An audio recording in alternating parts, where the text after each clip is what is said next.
On va parler de transparence maintenant. Ensemble, avec notre partenaire Transparencia, je vous pose à chacune une question. Else Amp, il y a tout juste un an, juste après le scandale du SAMU social, vous et Philippe Claus, vous avez signé des promesses devant les caméras sur la publication en ligne de documents.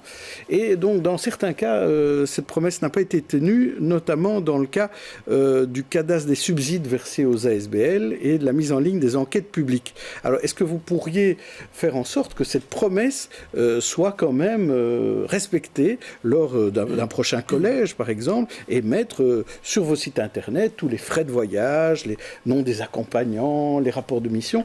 Votre collègue Geoffroy Comens de Brachen, ici même, avait dit qu'il était d'accord, lui. Alors, qu'est-ce que vous en pensez? Moi aussi. Enfin, je trouve que c'est logique d'être très transparent, et il y a même des logiciels qui aident les communes à être transparents. Ça existe par exemple à Saint-Nicolas, où ils ont un logiciel où, par exemple, vous pouvez demander en tant que citoyen de placer un arbre. Vous voyez directement le coût, qui est l'échevin en charge, qui est l'administrateur en charge, quel est le délai pour le commander, qui va le placer et quand. Enfin, on peut aller vraiment vers la transparence totale. Vous allez le faire à Bruxelles, alors j'espère un jour. Le logiciel.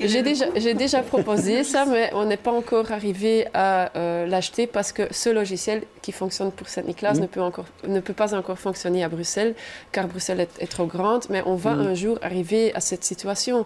Et mettre les subsides online, c'est le moindre des choses. Maintenant, pour les enquêtes publiques, normalement... Elles sont toutes en ligne? Oui, tout à fait. Ça vous intéresserait, Michel Carté, pour Gansoren, ce logiciel de Saint-Nicolas? Ça serait très utile, parce qu'effectivement, je pense qu'on a pas mal de retard en termes de communication au niveau de Gansoren, communication vers le public, au niveau du site internet, etc.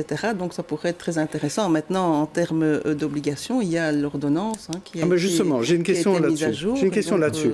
Votre commune était bonne dernière il y a 6 mois dans le palmarès de la transparence. Alors ça va un petit peu mieux, ça s'améliore, mais votre bourgmestre apparemment snobe toujours certains jugements de la CADA, la commission d'accès aux documents publics. Est-ce que vous seriez d'accord de signer au Parlement une ordonnance qui rendrait les avis de cette commission de la CADA donc contraignants et exécutoires, donc obligés avec sanction à la clé de publier tous les documents publics?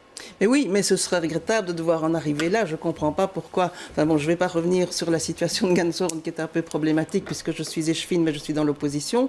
Passons. Mais donc c'est très particulier. Rare et compliqué. Nous sommes trois échevins d'être dans l'opposition. C'est assez original. Ouais. Mais donc là, je ne comprends pas. C'est assez...